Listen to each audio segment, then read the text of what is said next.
Historia del pensamiento político y jurídico. Autor: Carlos Sartor. Cátedra B. Unidad 1. La unidad número 1 se compone de 3 puntos, los cuales son: punto 1. Objeto de la historia del pensamiento político y jurídico. El saber histórico, el pensamiento político y jurídico en el tiempo. Punto 2. Método y función en la formación integral del jurista. Historicidad e historia del derecho. Punto 3. El origen de la política y el derecho. El derecho primitivo. Punto 1.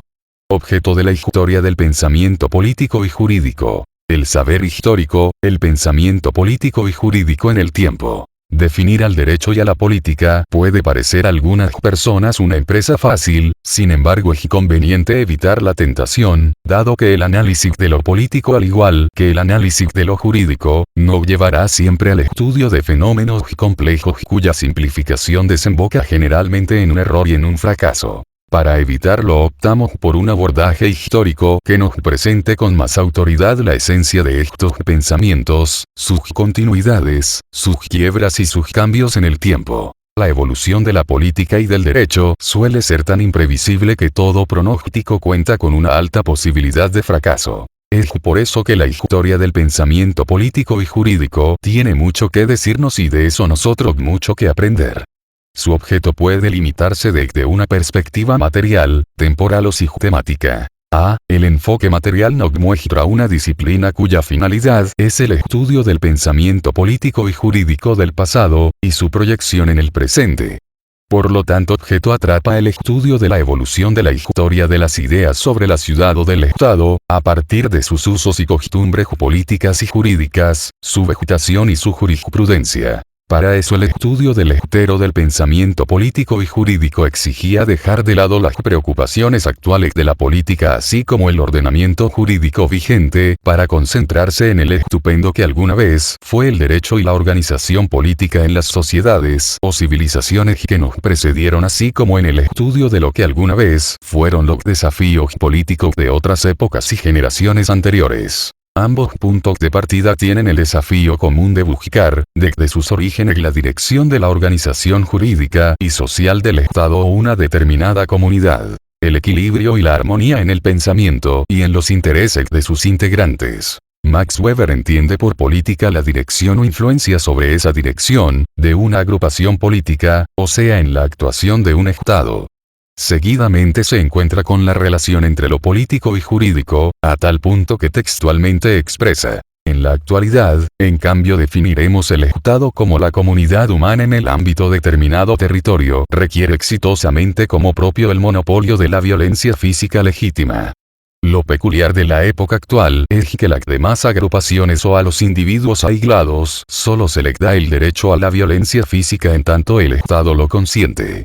El Estado se presenta como la única fuente del derecho a la vida. Hay quienes definen a la actividad política a través de las situaciones de conflicto y rivalidad que afloran en la sociedad. Exige emplear técnicas específicas de gobierno, tales como el acuerdo, la conciliación, el arte de distribuir distintos tipos de bienes sociales y cuando es necesaria la utilización de la fuerza. Desde una perspectiva objetiva del pensamiento político y jurídico, los aspectos que son tan esenciales son la aspiración de influir en el poder o en la dirección de la ciudad en la que se participa. De esta manera, el objeto de historia del pensamiento político y jurídico debe contemplar el estudio de los diferentes grupos de interés que interactúan en el Estado o comunicada.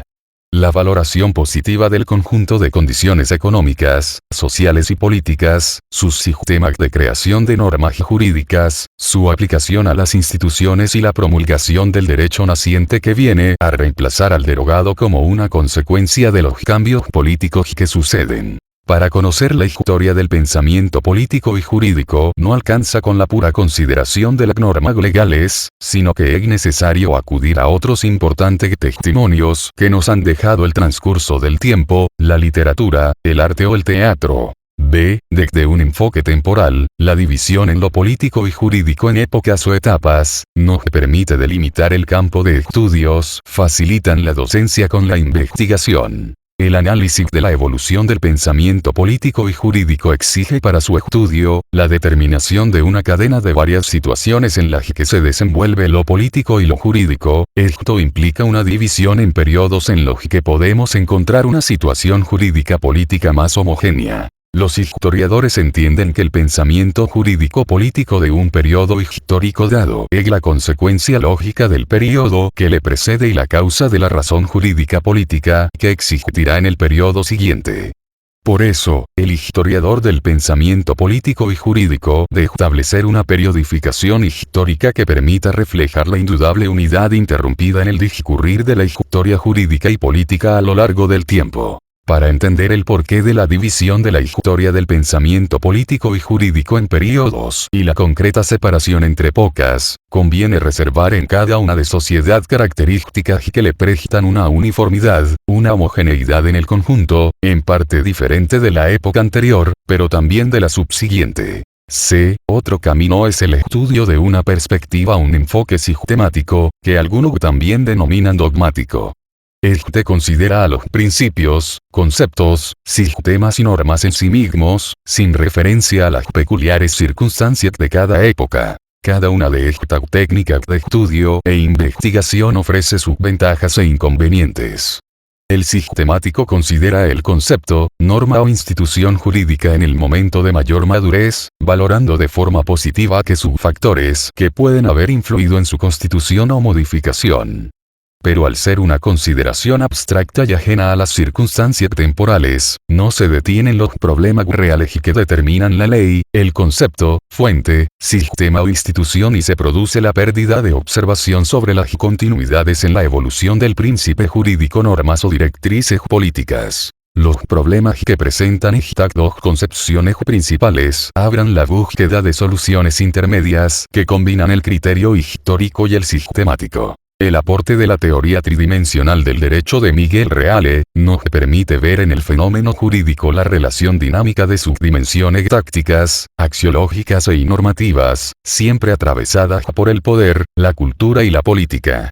En todas estas miradas o dimensiones, lo político evoluciona con lo jurídico. Con respecto a la determinación del ámbito espacial del estudio del pensamiento político y jurídico, hay historiadores que proponen realizar investigaciones tendientes a reconstruir esta disciplina en la historia de cada nación. La adopción un criterio nacional camino a contrapelo de la globalización del mundo y su sistema de interrelación. En este sentido, Arnold J. Toynbee expresa: ninguna nación o Estado nacional de Europa puede presentar, aisladamente, una historia que se explique por sí misma. La estela del pensamiento político y jurídico se apoya sobre bases más amplias que las estrictamente nacionales. Mucho más cuando instituciones supranacionales y comunes a varios países tienen sus raíces políticas y jurídicas en cada uno de estos. Existen diferentes antecedentes en el análisis totalizador de la historia del pensamiento jurídico. Intentaron elaborar una historia universal del derecho. De hecho, Leibniz fue uno de los precursores. La etnología también lo intentó, al considerar que todos los pueblos superan con el tiempo idéntico grado de evolución y de desarrollo jurídico. Una tercera aproximación a la historia universal del derecho se ha realizado mediante los estudios del derecho comparado, que tratarían de buscar similitudes normativas en el tratamiento de problemas esencialmente básicos. A pesar de ello, no se supera el obstáculo de las diferenciaciones entre las diversas culturas, lo que dificulta la constitución una disciplina unitaria. A pesar de todos los obstáculos y complicidades mencionadas, pensamos que destruyó la historia del pensamiento político y jurídico sector una empresa posible y fascinante. Punto 2. Método y función en la formación integral del jurista. Historicidad e historia del derecho. Siguiendo la huella de Popper, podemos decir que el método de investigación científica es el método hipotético deductivo experimental. En cambio, se puede afirmar la existencia de una pluralidad de técnicas de investigación científica. El estudio de la historia del pensamiento político y jurídico requiere el proceso de investigación científica como aumento de verificación de los enunciados expresados. Por ello, los estudios de esta disciplina deben acercarse a una determinada época, a través de fuentes, inscripciones, documentos o testimonios que deben ser interpretados en una perspectiva científica crítica. En el siglo XVIII surge como técnica de investigación científica el método histórico crítico, campos a su base conceptual en los testimonios del pasado y en las fuentes que son sometidas a una dura crítica textual con ayuda de la filología y la paleontolografía. Esta técnica radica en saber dirigirse a las fuentes políticas y jurídicas para poder reconstruir con certeza su validez, admitiendo solo lo que ha sido probado, y dirán a las fuentes con las circunstancias históricas y sociales en las que surgen, para reconstruir los fenómenos en su contexto. La escuela histórica del derecho alemana liderada por Savigny, planteó la necesidad de estudio del derecho desde una perspectiva científica fundamentada en tres criterios. En primer lugar, tomando como punto de partida la concepción del derecho no como realidad abstracta, sino como expresión cultural y política de una nación, lo que permite establecer una conexión entre el pueblo y derecho. En segundo lugar, la creación del derecho debe proceder de esa conexión entre pueblo y derecho. En tercer término, Savigny entiende que cada época histórica con su zona dogmática jurídica, de lo que se deriva en cada momento histórico, el pueblo tiene una concepción del derecho determina, que recibe la denominación de dogmática jurídica. Punto 3. El origen de la política y el derecho. El derecho primitivo. Los orígenes de la política y del derecho se remontan a los primeros tiempos de la convivencia humana. Su surgimiento implicó un acuerdo político y un mínimo de límites en la conducta de sus integrantes. La existencia de tales acuerdos y límites hace imposible la vida en comunidad de un grupo de personas. Las evidencias científicas establecen que la especie humana puede haberse originado hace 1 millón de años al sur de África Central como consecuencia de las condiciones climáticas del lugar, que favorecieron la evolución de una cantidad de tipos humanos a partir de sus antecesores primates. Luego estos primeros grupos humanos se dispersaron a Asia, al norte de África, Europa y al fin América. Las más importantes surgieron en la zona que se conoce como el Cercano Oriente, región que se extiende desde el límite oeste de la India hasta el mar Mediterráneo y a las orillas del Nilo. Aquí vivieron en distintas épocas, entre el 5000 y el 300 a.C., los grandes imperios de los egipcios, babilonios, asirios, caldeos y persas. Junto a ellos, también se desarrollaron pueblos más pequeños, pero con un gran desarrollo cultural, como los cretense, sumerios, fenicios y hebreos. En otras partes del mundo, se retrasó el comienzo de la civilización. En China, por ejemplo, hasta el 2000 a.C. no hubo nada que pudiera llamarse vida civilizada, y en Europa misma, salvo en la isla de Creta, no existió civilización antes del año 1000 a.C. Junto con la política y el derecho, el hombre del Neolítico organizó otro de sus grandes instituciones. El Estado. Podemos definir al Estado como una sociedad organizada que ocupa un territorio definido y tiene un gobierno con autoridad e independencia del control exterior. La esencia del Estado es la soberanía, o el poder de hacer y administrar leyes y preservar el orden social, castigando a los hombres que infrinjan esas leyes.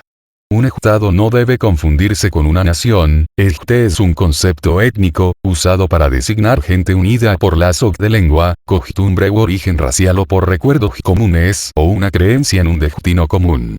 Una nación puede o no ocupar un territorio definido y no por ser el elemento de soberanía. El origen del Estado fue probablemente la consecuencia de una variedad de factores. Las costumbres antiguas no permitieron los consensos políticos y la definición de deberes y derechos en las primeras tribus, donde la desigual distribución de la riqueza propició un amplio campo para los intereses personales. La evolución hizo necesarias nuevas medidas de control social, que no podían alcanzarse sino con un gobierno con autoridad soberana al cual la comunidad debería su sumisión. Otros estados antiguos deben su nacimiento a necesidades o actividades bélicas. Algunos fueron fundados con propósitos de conquista, otros como defensa frente a invasiones enemigas o frente a la necesidad de expulsar al invasor. La religión también contribuyó al surgimiento del derecho y del Estado. Los hechiceros, un exorcista, frecuentemente ejercían una clase de autoridad política y judicial. Aunque no tenían mando sobre ninguna fuerza física, su poder para imponer castigos religiosos y decenas de terror el corazón de sus seguidores, les da un estado de autoridad coercitiva que sumaba potestades políticas, jurídicas y religiosas. Probablemente, algunos de esos se hicieron reyes. También es posible, que en otros casos, el Estado surgiera de la expansión natural de la vida del grupo con las complicidades y conflictos resultantes.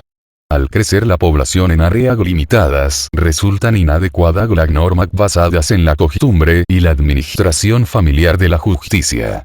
Se hizo necesario sustituirla por una organización política y jurídica mayor. El surgimiento del derecho no puede sintetizarse a una sola explicación que se adeude a todos los hechos y situaciones que afrontó el hombre en su devenir histórico. Sin embargo, algunas teorías intentan explicar este fenómeno social en distintos puntos de vista. Las teorías voluntaristas coinciden en aceptar que el derecho fue originado por una voluntad y por lo tanto su génesis consciente y provocada. Sin embargo, en la práctica ninguna de las teorías logró ofrecer una relación lógica y coherente sobre el origen del derecho. La teoría teológica sostiene que el derecho surge como un bien otorgado por la divinidad a la humanidad y así el hombre accede a su conocimiento por medio de un proceso de revelación divina. Otra explicación surge la teoría contractualista o del pacto social, la cual sostiene que el origen del derecho se encuentra en el contrato o pacto social que concretaron voluntariamente los hombres para pasar del estado de naturaleza al estado de sociedad. Para la teoría contractualista la sociedad, o más propiamente el Estado, debe organizarse como si realmente hubiera tenido origen en un contrato. De esta manera se logra dar respuesta a la necesidad de respetar ciertos derechos fundamentales del hombre. A partir de esta idea, podemos interpretar que Rousseau fundamentó un catálogo mínimo de derechos fundamentales que el Estado debe garantizar a todos los seres humanos, partiendo de la ficción que da contenido a su teoría del contrato social. Para las escuelas no voluntaristas, el derecho no tiene origen en una voluntad consciente, sino en una forma natural y espontánea que surge como expresión de una necesidad fundamental para la convivencia humana.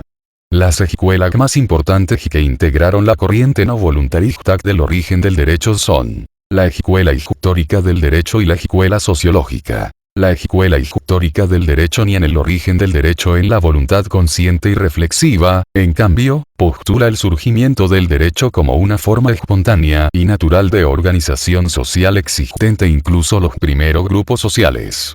En ellos, todos los integrantes contribuyeron al nacimiento a las primeras normas que dieron respuesta al desafío de la necesidad natural y política de la convivencia humana. Émile Durkheim fue el representante más importante de la escuela sociológica.